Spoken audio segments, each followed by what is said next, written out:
알아봤고요. 모집단에서의 평균 분산 표준 편차, 표본 집단에서의 평균 분산 표준 편차를 이렇게 우리가 생각을 하면 되는데요. 모집단에서의 분포는요. 모집단의 어떤 특성을 나타내는 확률 변수의 확률 분포, 즉 평균 분산 표준 편차가 있을 건데 모집단에서의 평균이라고 해서 모평균, 모집단에서의 분산이라고 해서 모분산, 모집단에서의 표준 편차라고 해서 모표준 편차다라고 얘기를 하는 겁니다. 이게 궁금해요. 근데 사람이 너무 많아요. 계산을 하기가 힘들어요. 그래서 우리가 표본이라는 것을 계산을 하게 되어 있죠. 표본 평균, 표본 분산이라는 것은요. 자, 어떤 모집단에서 크기가 n인 표본을 이미 추출합니다. 하나를 추출하는 것은 의미가 없겠죠. 2개, 3개, 4개 해서 n개를 뽑았습니다.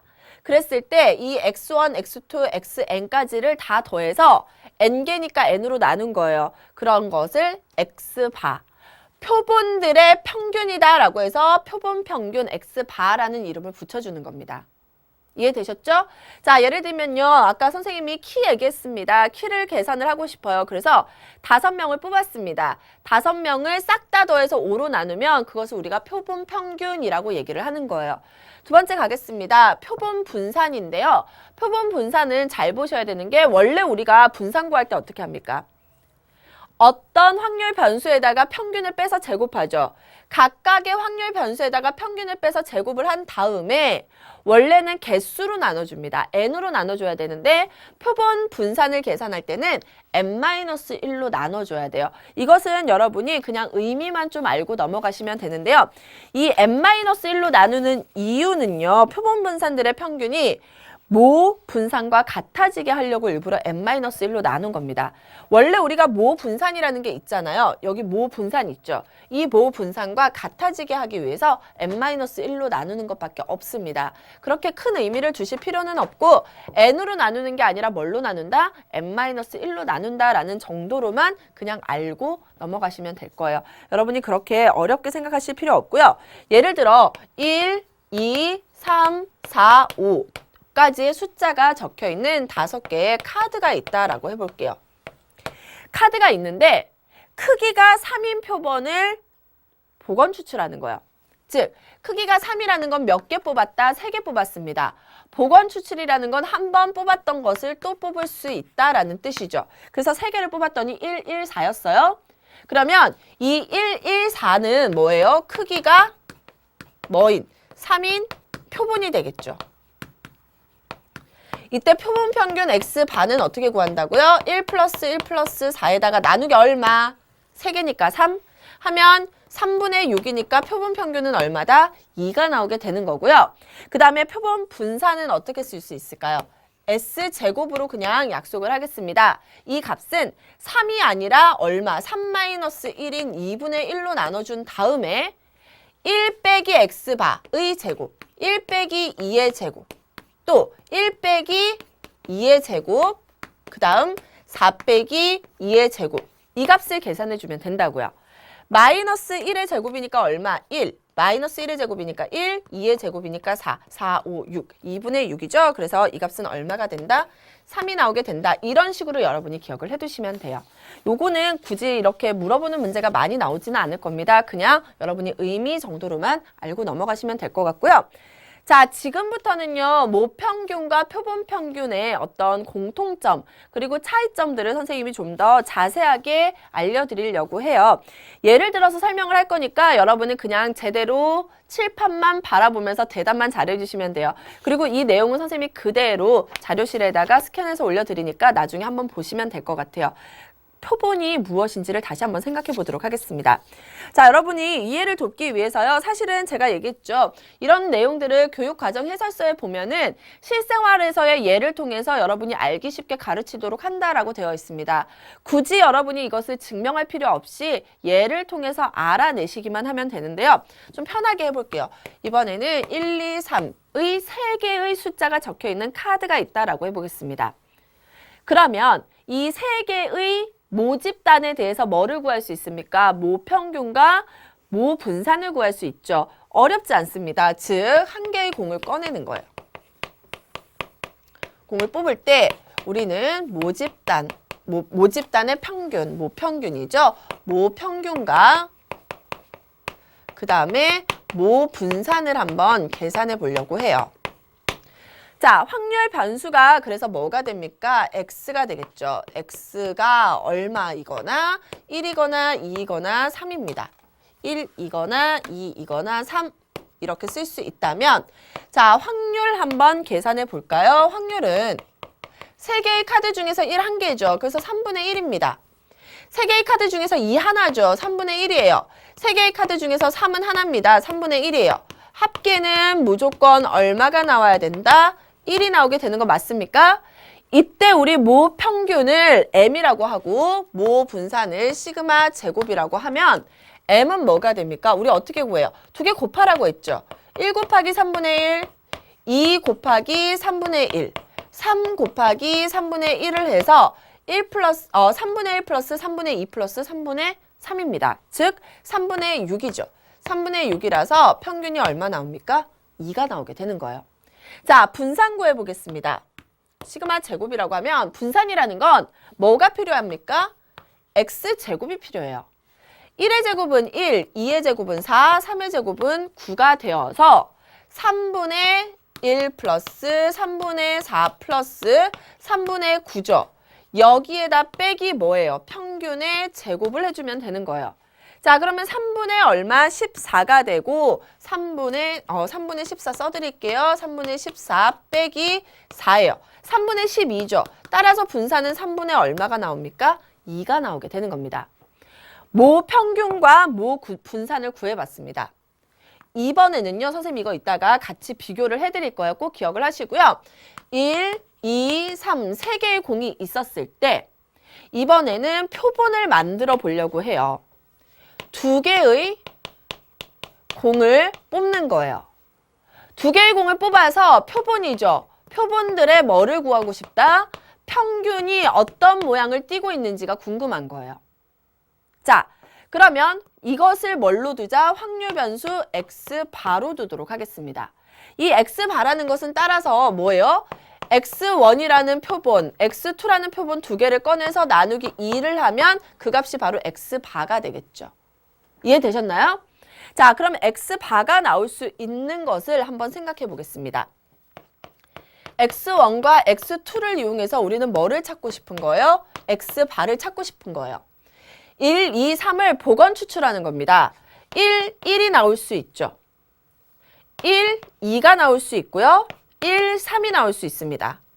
2, 1, 2, 2, 2, 3이 나올 수 있고요. 또 3, 1, 3, 2, 그 다음에 3, 3 이렇게 뽑을 수가 있어요. 2개를 더해서 나누기 2를 해야 x바죠. 표본들의 평균이에요. 즉 1 플러스 1 나누기 2 하면 얼마? 1이 됩니다. 1 플러스 2 나누기 2 하면 2분의 3이죠. 1 플러스 3 하면 4 나누기 2 하면 2. 2 플러스 1 하면 3 나누기 2 하면 2분의 3.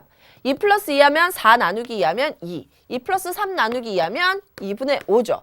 3 플러스 1 하면 4 나누기 2 하면 2. 3 플러스 2 하면 5 나누기 2, 2분의 5. 3 플러스 3, 6 나누기 2 하면 3이 나옵니다. 이 정도 할 수 있겠죠. 자, x바가 바로 뭐예요? 확률 변수가 되는 거예요. 새로운 확률 변수가 되는 거예요. 따라서 x바가 될 수 있는 것들을 한번 찾아보겠습니다. x바가 될 수 있는 숫자는요. 우선 얼마? 1이 있네요. 2분의 3이 있죠. 그리고 2가 있고 2분의 5가 있고 3이 있게 되는 겁니다. 그래서 x바는요. 1이 있을 때도 1, 2분의 3, 2, 2분의 5, 3 이렇게 결정이 되고 자, 확률 한번 보도록 할까요? x바가 x가 될 확률입니다. 1이 모두 몇 개 있습니까? 하나 있습니다. 모두 몇 가지 경우? 하나, 둘, 셋, 넷, 다섯, 여섯, 일곱, 여덟, 9가지 경우 중에 한 가지. 따라서 확률은 얼마다? 9분의 1이 됩니다. 2분의 3 한번 찾아볼게요. 하나, 2개가 있네요. 9개 중에 2개니까 확률은 9분의 2가 되겠죠. 2는요. 하나, 둘, 3개가 있습니다. 9개 중에 3개, 9분의 3이죠. 2분의 5는요. 하나, 2개입니다. 9개 중에 2개 9분의 2, 3은 하나, 9개 중에 하나 9분의 1이 됩니다. 싹 다 더해보세요. 1 플러스 2 하면 3, 플러스 3 하면 6, 8, 9. 9분의 9니까 합계 1 나옵니까? 그래서 우리는 X바 표본 평균들의 분포를 알게 되는 거예요. 자, 표본 평균들의 분포에서 우리가 다시 뭐를 구할 수 있습니까? 평균을 구할 수 있겠죠. 자, 그래서 이것을 X바의 평균, X바의 기대값이라고 하면 우리 구할 수 있습니다. 1 곱하기 9분의 1, 2분의 3 곱하기 9분의 2죠. 계산하면 2 약분돼서 9분의 3이 돼요. 2 곱하기 9분의 3 하면 9분의 6이고요. 2분의 5 곱하기 9분의 2 약분돼서 9분의 얼마? 5. 3 곱하기 9분의 1 하면 9분의 3입니다. 분모는 몽땅 다 9고요. 이거 더하면 4, 더하기 6 하면 10, 15, 18이 되네요. 약분하면 평균은 얼마 나옵니까? 2가 나와요. 즉, 표본 평균들의 평균입니다. 표본 평균들의 기대값을 계산했더니 2가 나오게 되었다. 다음 볼게요. 분산 구해보겠습니다. 분산은요, 이렇게 계산하면 헷갈리니까 B의 X바의 분산이라고 해볼게요. 어떻게 해야 되죠? X바의 제곱이 필요하겠네요. 제곱하면 1, 제곱하면 4분의 9, 2를 제곱하면 4, 2분의 5를 제곱하면 4분의 25, 3을 제곱하면 9가 나오게 되고요. 곱해야 되겠죠. 따라서 9분의 1 플러스 곱할 수 있나요? 9, 9 약분되고 4분의 2니까 2분의 1이라고 쓸게요. 9분의 얼마? 12가 되네요. 그리고 약분할 수 있나요? 9분의 2 곱하기 4분의 25. 복잡하지만 한 번만 참을게요. 18분의 25가 나오죠? 그대로 쓰겠습니다. 18분의 25. 그 다음에 9 곱하기 9분의 1이니까 1이라고 쓰겠습니다. 여기에다가 빼기 얼마 해줘야 됩니까? 기대값의 제곱을 해줘야지만 분산입니다. 여러분 이제 뭐 할까요? 통분할 수 있죠. 18분의 얼마? 2 플러스 9 플러스 24 플러스 25 플러스 18이고요. 2의 제곱은 4죠. 4를 마지막에 빼주면 바로 분산이 나오게 되는 거예요. 이 위에 있는 거 계산하시면은요. 18분의 78이 돼요. 빼기 4가 되면 다시 약분되죠. 얼마예요? 3분의 13. 4는 3분의 얼마? 12죠. 그래서 분산이 얼마가 나온다? 3분의 1이 나오게 되는 겁니다. 왜 이런 과정을 거쳐서 우리가 연습을 해봤냐면요. 어떤 모양을 띄는지 알고 싶은 거예요. 표본 평균들의 평균이에요. 표본 평균들의 평균과 표본 평균들의 분산이 어떤 모양을 띠는지를 알아봤습니다.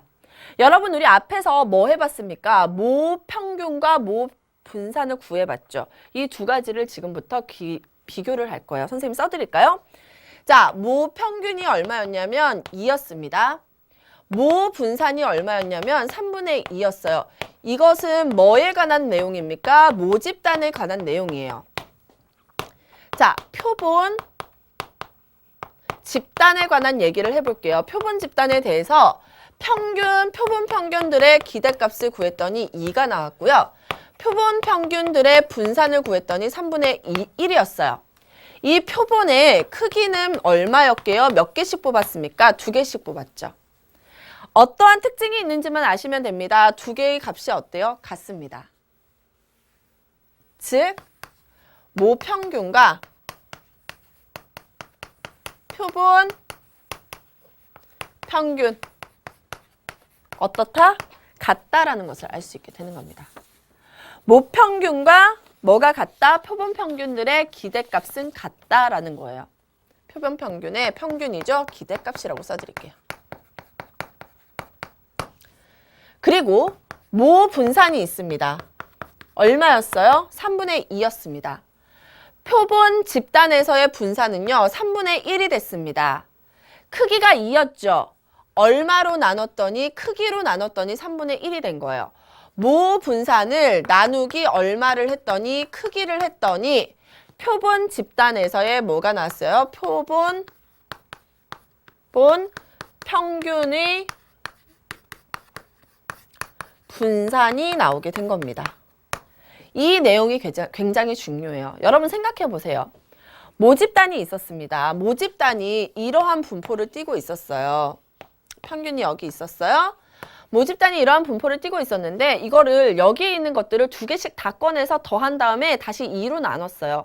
그러면 평균은 그대로지만 어디에 더 가깝게, 평균에 더 가깝게 이런 몰리게 되는 모양을 표본이 갖게 된다라는 겁니다. 그래서 그만큼의 양은 어디에서 나온다? 몇 개로 뽑았느냐에서 나올 수 있다라는 겁니다. 그래서 여러분이 이런 것들을 좀 알고 넘어가시는 게 좋습니다. 아셨나요?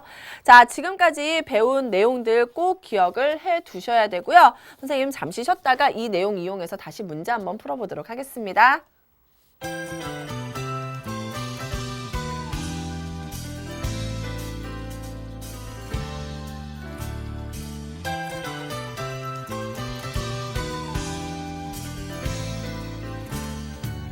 네, 모집단과 표본 무엇인지 이제 드디어 아시겠죠? 자, 선생님이 아까도 얘기해 드렸습니다. 그 교육과정의 설수에 보면 구체적인 예를 통해서 표본 평균과 모평균의 관계를 이해한다라고 해서 선생님이 구체적인 예를 다 보여드린 거예요. 통계적 추정은요, 모집단의 분포가 정규 분포인 것만 다루기 때문에 여러분이 다른 것들에 대한 것을 다뤘다. 그냥 버리셔도 좋습니다. 걱정하지 말고 정규 분포에 대해서만 기억을 해두시면 될 것 같아요.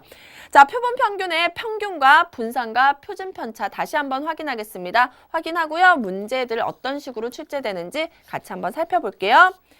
자, 우선은요. 모 평균이 M이고 모 표준 편차가 시그마인 모집단이 있습니다. 거기서 크기가 N인 표본을 임의 추출했죠.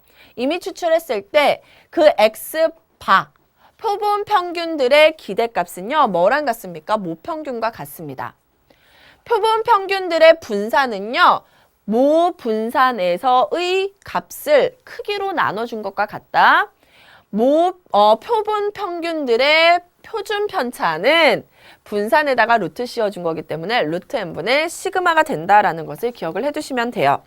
자, 그러면은요, 이 부분이 굉장히 중요한데, 모집단이 정규 분포를 따르면 n, 표본의 크기에 상관없이 표본 평균은 똑같이 정규 분포를 따릅니다. 우리 해봤죠? 그랬더니 평균이 m이고 그리고 분산이 n분의 시그마 제곱이 되는 무슨 분포? 정규 분포를 따르게 됩니다.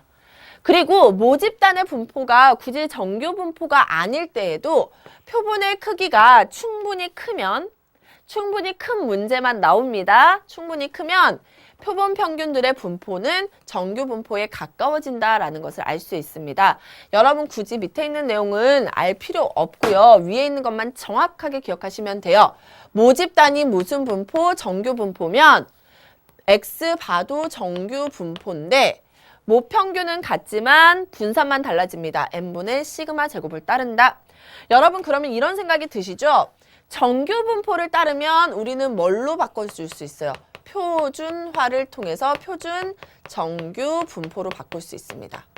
표준 정규 분포로 바꾸면 뭐를 구할 수 있었습니까? 확률을 구할 수 있죠. 아, 좋다는 거예요. 그래서 여러분 이러한 특징들을 좀 갖고 가시면 문제 푸는 게 훨씬 더 수월할 거예요.